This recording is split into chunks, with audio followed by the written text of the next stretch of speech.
tragedia de Armero. Cuando ocurre la tragedia de Armero, nos enteramos a través del capitán Fernando Rivera, quien sobrevuela a las 6 de la mañana lo que era el municipio de Armero, y en ese momento el país sabe y entiende qué es lo que ocurrió la noche anterior. De inmediato todos los equipos de periodistas, reporteros de Colombia y del mundo entero nos movilizamos hasta ese lugar. Fueron momentos muy difíciles, tanto para nosotros los periodistas como para los damnificados. Nos movíamos en la disyuntiva de soltar nuestros aparatos y mirar a ver cómo podíamos ayudar a alguien, porque eran muchas manos las que se necesitaban en ese momento. Vivíamos también situaciones junto a las víctimas, junto a los sobrevivientes, momentos muy complejos de lo que estaba pasando en ese momento. Yo creo que para las personas que estuvimos como periodistas cubriendo la tragedia de Armero, nos marcó profundamente ese hecho, por lo dramático, por lo difícil, por el drama humano y por la comprensión del fenómeno mismo. Transcurrieron 2 años y empecé mis estudios de comunicación social, y el camarógrafo dio un paso al frente y se convirtió en periodista. Y hace 15 años ejerzo ya el periodismo, no desde la reportería gráfica, sino en el periodismo investigativo. Actualmente trabajo en la unidad investigativa de Noticias Caracol. ¿Qué ha pasado durante estas 4 décadas? Nosotros hemos hecho un proceso de acompañamiento con la ciudad de Armero, con los sobrevivientes, y yo podría decir que la gente que vivió en Armero vivió varias tragedias. Una, la omisión del Estado. Hablábamos ahora con la doctora Marta Carpachi, que se encuentra aquí presente, sobre las alertas tempranas que debieron darse en su momento. Ese es un tema que lo llevan los armeritas muy en el fondo de su corazón, porque yo recuerdo mucho que en 1985, aproximadamente 3 o 4 meses antes, nosotros viajamos al volcán, y ya en ese momento estábamos viendo que el glaciar se estaba derritiendo y había una cantidad de cascadas que se formaban y las veíamos. En su momento fueron informes que, desde luego, estaban buscando el sustento de los expertos, de las personas que conocían del tema, pero el tema no se le daba la importancia que tenía. Realmente eran como indicios, pero en ningún momento, digamos, se veía con la dimensión realmente que debería tener ese momento de parte de las autoridades. Entiendo que era muy difícil en su momento, porque era un evento que no había ocurrido antes, no existía un sistema como el que existe hoy de prevención y de atención de riesgos.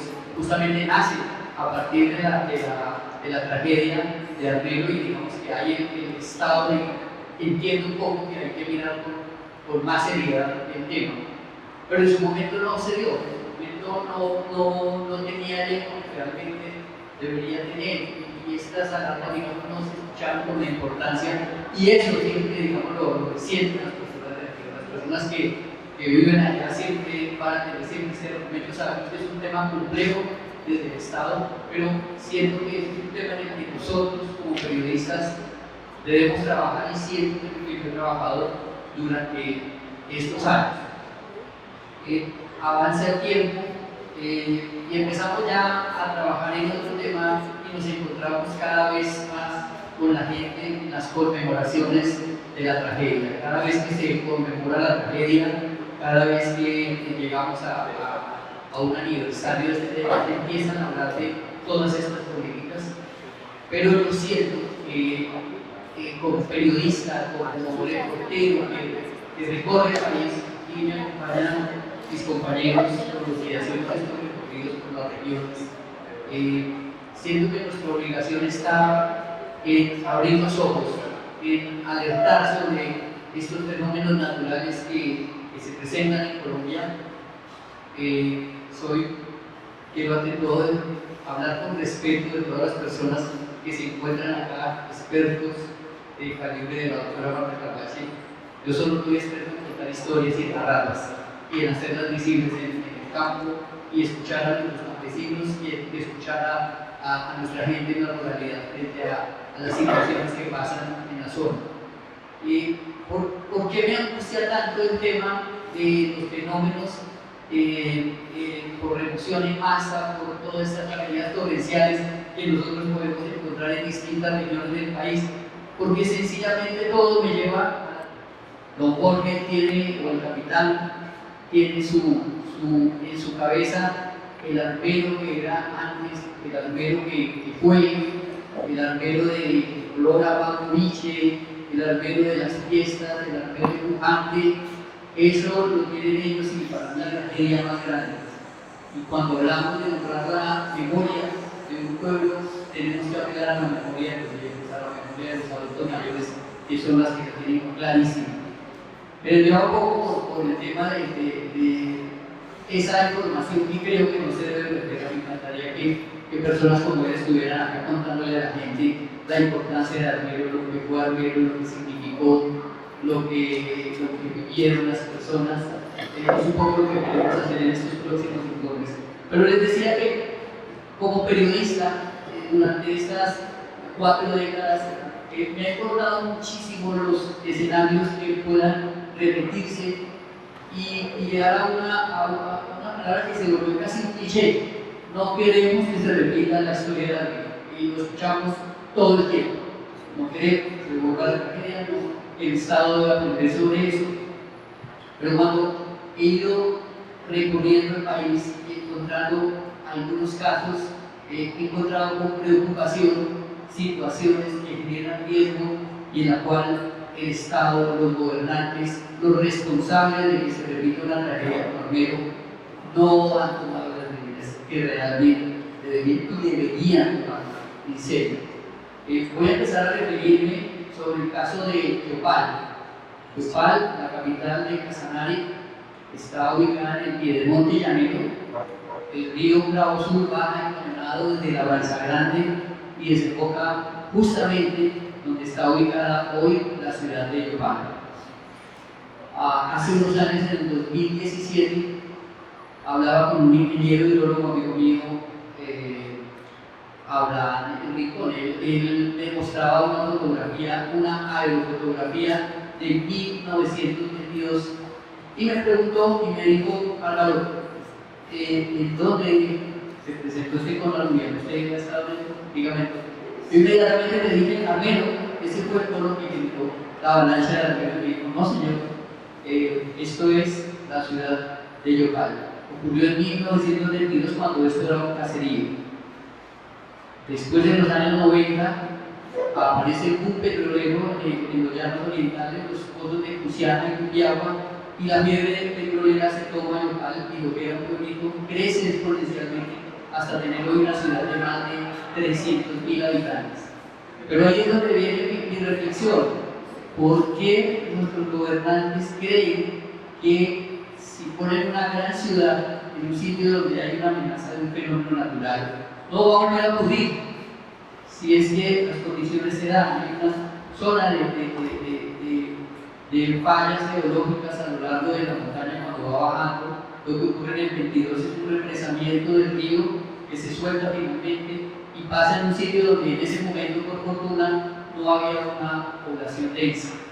Pero nadie recuerda que eso ocurrió, y sobre ese lugar se funda esta ciudad y crece de una forma impresionante. Yo los invito a ver el siguiente informe para que entiendan un poco de lo que les estoy hablando y ya seguimos. La avalancha de Yopal en Putumayo podría repetirse en 300 municipios del país, según concluyó una cumbre de expertos nacionales e internacionales que terminó en Medellín y que busca prevenir riesgos geológicos en nuestro país. Un equipo de Noticias Caracol viajó a uno de esos lugares. En Yopal, Casanare, casi 200.000 habitantes podrían estar en peligro por el comportamiento del río Bravo Sur, que literalmente se estrella contra la población. Sus pobladores piden medidas urgentes, pues hay muchas vidas en riesgo. Aún no llegan las lluvias y la corriente del río Bravo Sur ya es fuerte en su paso por Yopal. El margen derecho del río se recuesta contra la capital del Casanare. La gente se acostumbró a convivir con ello, pero ¿saben ellos que ese matrimonio puede ser peligroso? Es el río Bravo Sur. Sus aguas vienen de la parte alta del Piedemonte llanero y aunque hoy luce como un inmenso pedregal, el comportamiento histórico demuestra que puede afectar la ribera que estamos viendo acá y también gran parte de la ciudad de Yopal, capital del Casanare. Heriberto Barreto nació en la ribera del río y lo conoce muy bien. Con 2 horas el río cambia totalmente. He grabado estas imágenes que muestran la fuerza del agua y el nivel que alcanza la ribera cuando llega a la creciente. Las distintas administraciones de Yopal han hecho oídos sordos a las recomendaciones de expertos que piden no expedir licencias de construcción en zonas de riesgo. Si no hay adecuado control urbanístico, por ejemplo, si invaden las franjas de protección del río, que está considerada 100 metros y que se debe respetar. Hay una preocupación más grande frente al comportamiento del río, el peligro de una avalancha que podría afectar a la población. Todo se forma parte de la comunidad. Abraham Salazar, un experimentado ingeniero hidrólogo, viene advirtiendo sobre la ocurrencia de un flujo torrencial en la zona. Él también advirtió la avalancha de Albero en 1985 y jamás lo escuchaba. En algún momento, cuando diseñaba unas obras en el río Bravo Sur y adquirí las fotografías aéreas del lugar para poder hacer un estudio de la historia del río Bravo Sur. Frente a la ciudad me encontré que existe un polo anular y que efectivamente Yopal está construido sobre una zona de alto riesgo. El ingeniero se refiere a esta imagen captada en 1922, cuando Yopal no existía en este lugar. La foto muestra la magnitud de la avalancha. Esta otra, tomada 39 años después, deja ver las primeras calles de Yopal, construidas justo en el sitio por donde se registró el fenómeno. El boom petrolero de los años 90 generó un crecimiento acelerado de la población y en 1992 este era el aspecto de la ciudad. Un estudio de la Universidad Pedagógica y Tecnológica de Colombia hizo este mapa de riesgo. Ante una posible repetición del evento, gran parte de la ciudad se vería afectada. Una persona encargada. A orillas del Bravo Sur, el ingeniero Rubén Vargas entrega más detalles. Vemos que el río viene de la parte alta, incluso de la más grande, viene de manera recta y justo donde inicia el río da una vuelta, hace un giro. Correcto, ¿qué le ocurre? El encadenamiento que tiene que presentar estas dos cordilleras hace que el evento de un flujo torrencial, ese flujo torrencial no siga en la misma continuidad del río, sino que venga derecho sobre el perímetro urbano. Sus habitantes dicen que no han sido advertidos y tampoco conocen de un plan preventivo ante una posible emergencia. La verdad nadie me ha dicho eso, ni para dónde corremos. Cuando uno mejor le casi los prácticas para correr. ¿Han hecho algún plan de evacuación? ¿Han llegado a la zona de seguridad? ¿Han hecho una emergencia? ¿Hay que actuar de esa forma? No, de ese no me han llegado nada. El gobernador del departamento es consciente del riesgo y dice que ya ha tomado medidas. Cerca de la Branza Grande y aguas abajo ya hay punto de monitoreo y se instalará otro punto de monitoreo acá sobre el paso de la Coronilla. También habla de un mundo de contención que, según él, cumplirá la función de proteger a la ciudad. Esperamos que para los próximos 3 meses o 4 meses ya estemos iniciando la construcción de esta obra. Reconoce que no ha socializado el problema con sus pobladores y que falta adecuar un plan de evacuación ante una posible emergencia. Estas desoladoras imágenes de la tragedia en Mocoa, Putumayo, retumban en la mente de los yopaleños. Esta es Yopal y esta es Mocoa. Las dos ciudades están bañadas por ríos caudalosos y su geografía es muy similar. Los hechos recientes demuestran que lo único que puede mitigar la fuerza de la naturaleza es una política seria de prevención de riesgos. Lo esperamos todos. Bien, esta historia fue grabada en 2017. A partir de ese momento nosotros hemos seguido reclamando a la gobernación del Casanare sobre las obras de mitigación se requieren, o que por lo menos los planes de evacuación, los planes de emergencia que se deben tomar en la zona.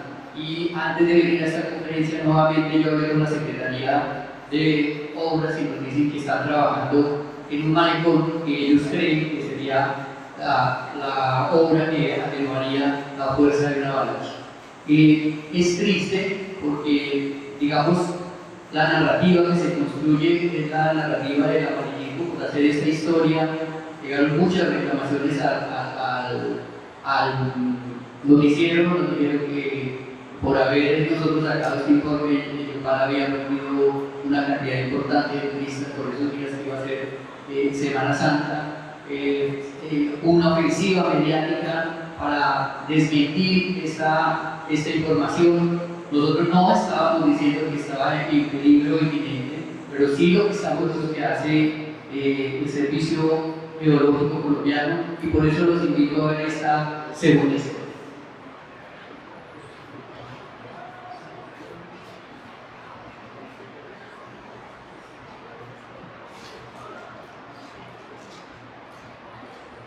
La erupción del volcán Nevado del Ruiz en 1985, el Cerro Machín, ubicado en los límites de Tolima y Quindío, no despertaba mayor interés para los vulcanólogos. Pero desde la erupción del volcán Nevado del Ruiz en 1985 y que provocó la tragedia en Armero, el país se tomó en serio una realidad que nos acompaña desde siempre. Vivimos en medio de volcanes. ¿Qué se escucha?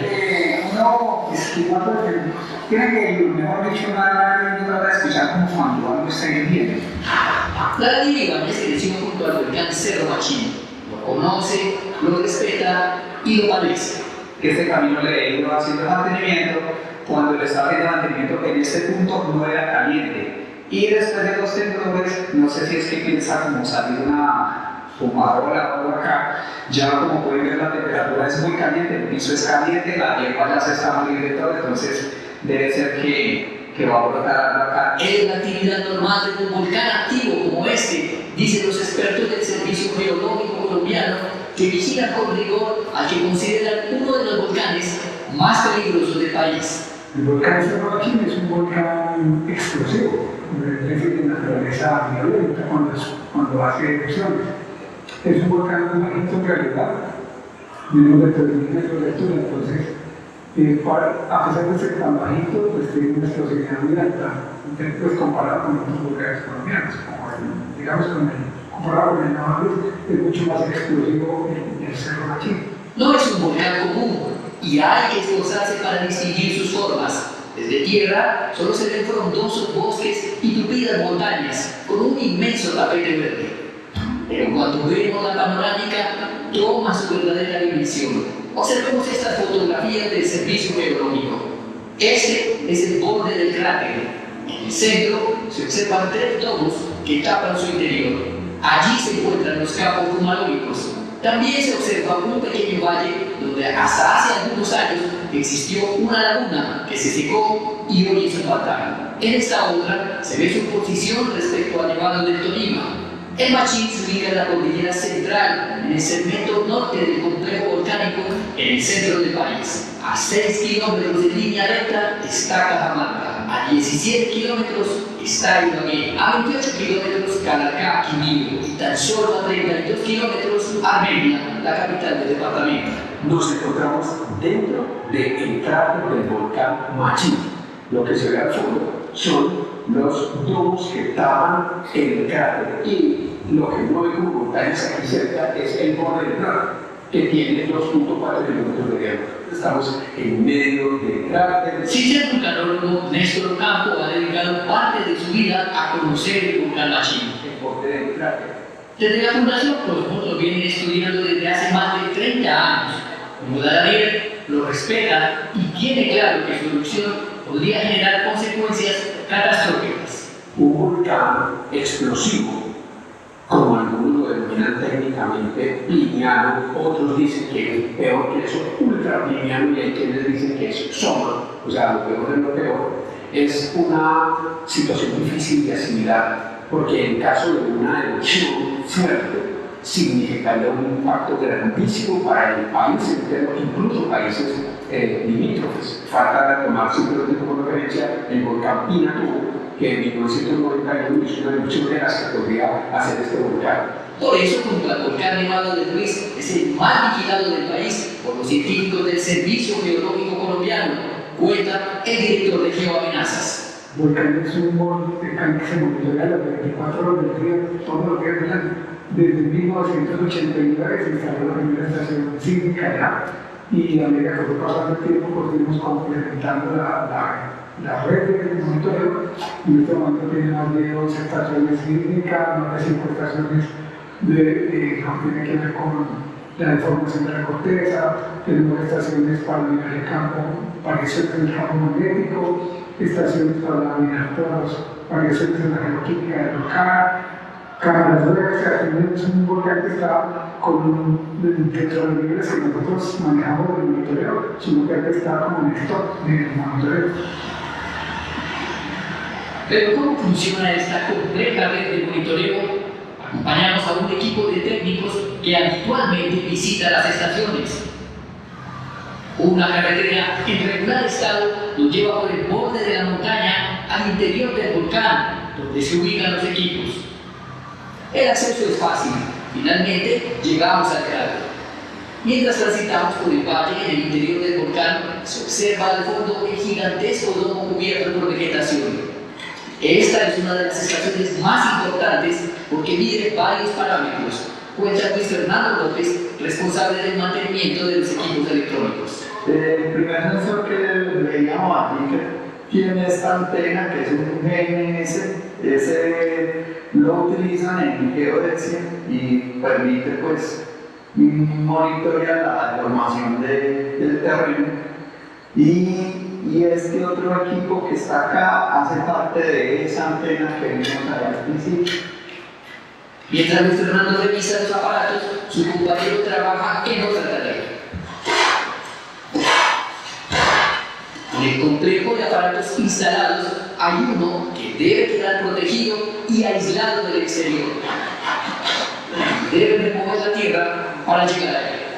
En este lugar, dentro del cráter del volcán Machín, se concentra el mayor número de sensores que brinda información a las 24 horas a los expertos del servicio geológico. Los preparados 2 metros bajo tierra en lo que consideran la joya de la corona, el sismómetro.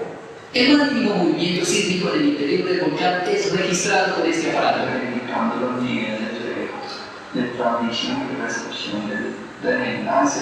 También la geoquímica, gases que despiden desde el interior son monitoreados con rigor. Pero con todo este andamiaje técnico hay que estar alerta, porque los volcanes son impredecibles, cuenta el director de Geoamenazas. Hay que recordar también que estos fenómenos se aceleran y a veces los volcanes no dan muchísimo tiempo o muestran señales muy poquitas antes de la erupción.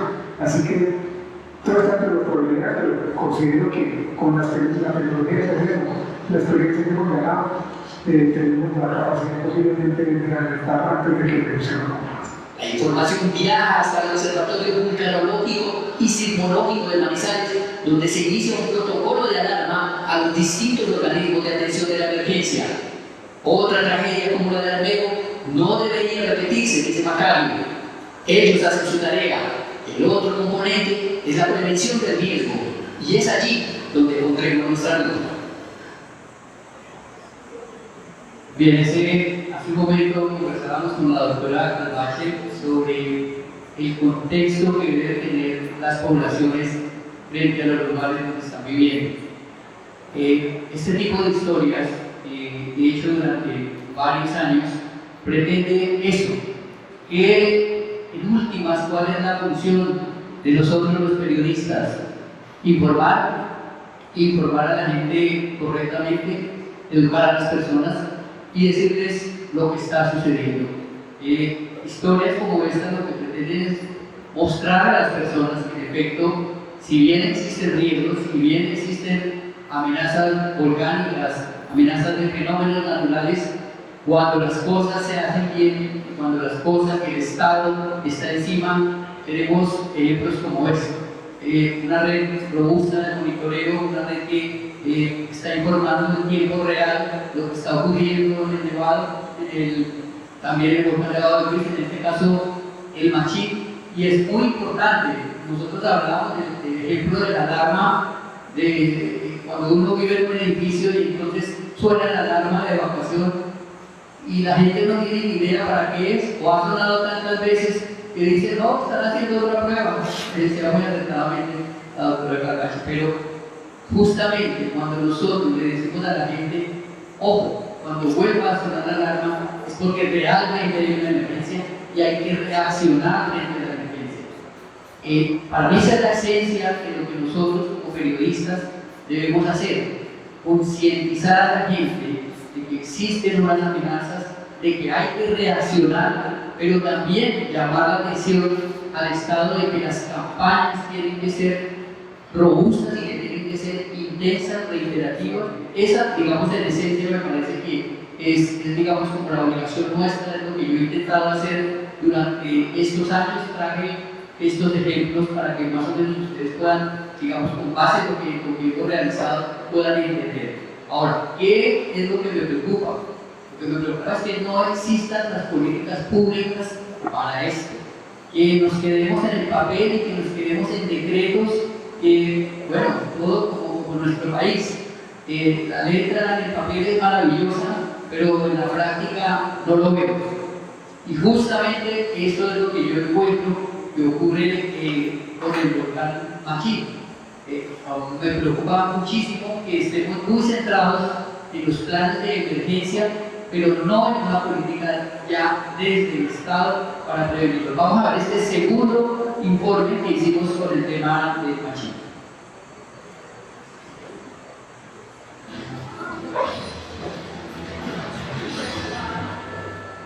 El volcán Machín, en el Tolima, desde lejos, el volcán con mayor potencialidad de daño en Colombia.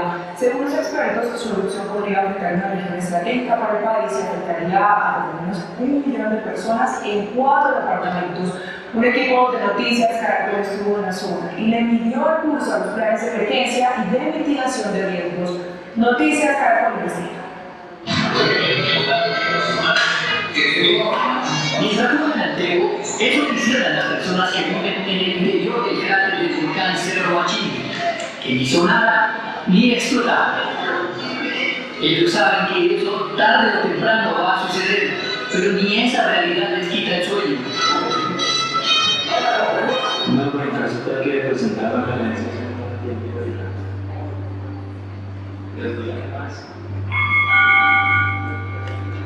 Según el Servicio Geológico Colombiano, el volcán Cerro Machín tiene un gran potencial explosivo. La magnitud de sus pasadas erupciones, la gran extensión de sus depósitos de magma y su composición geoquímica lo catalogan como uno de los volcanes más peligrosos del país. Por eso es monitoreado con rigor las 24 horas. Pero la pregunta es, ¿ese conocimiento científico ha logrado trasladarse a las autoridades responsables de los planes de emergencia?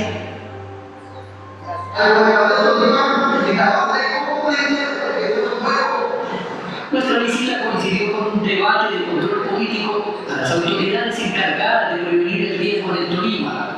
Para Renzo García, diputado de la Asamblea Departamental, hay un cortocircuito entre el conocimiento científico y quienes manejan las políticas de prevención del riesgo.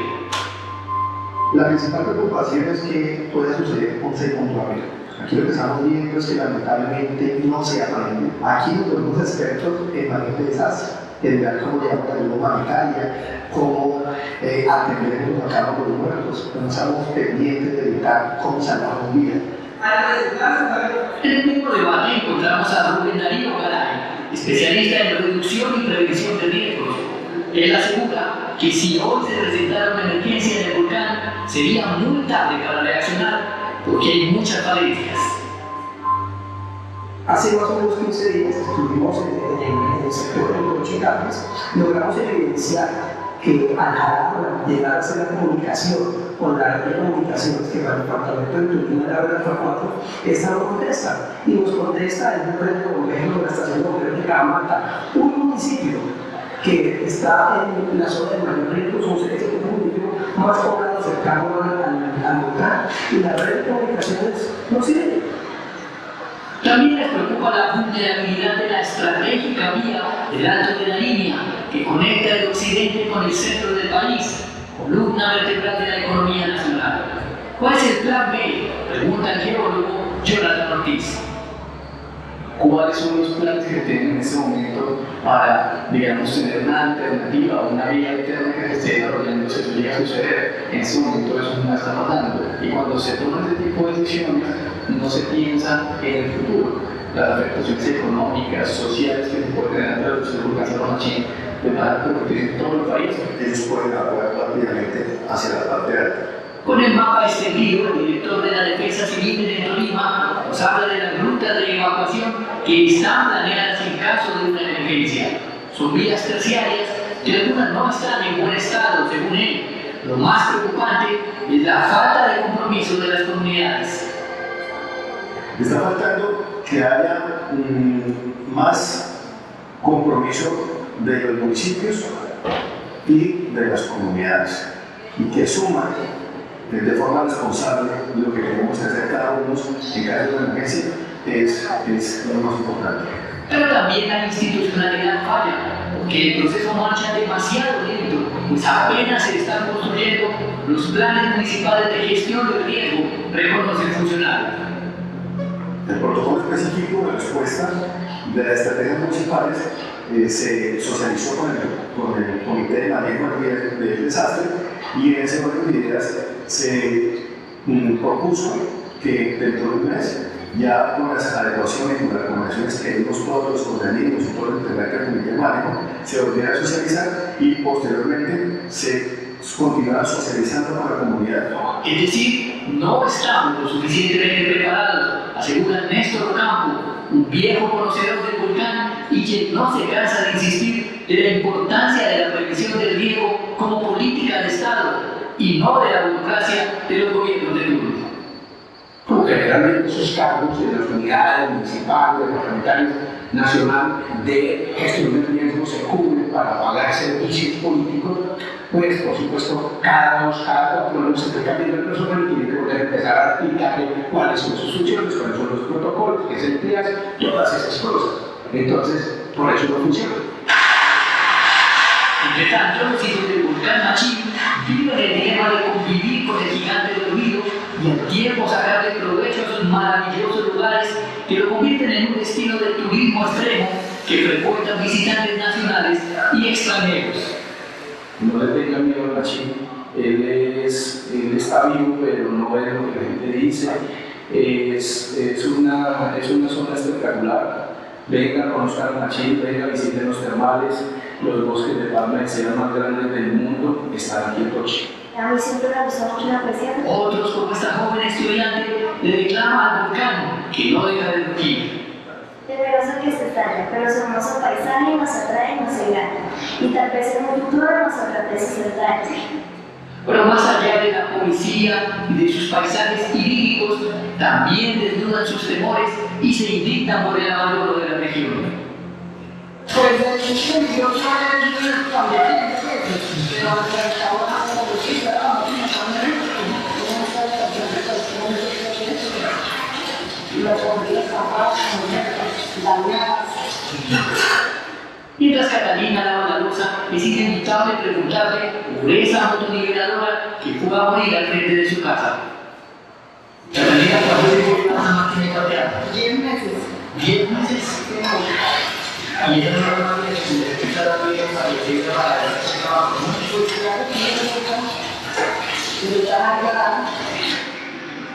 Mientras tanto, desde la ruta de evacuación a Salento, envían estas imágenes del estado de la vía. Lamentable trocha, que es una de las rutas de evacuación en caso de emergencia para los que intenten salir al Quindío. El secretario de Ambiente y Gestión del Riesgo de Tolima reconoce que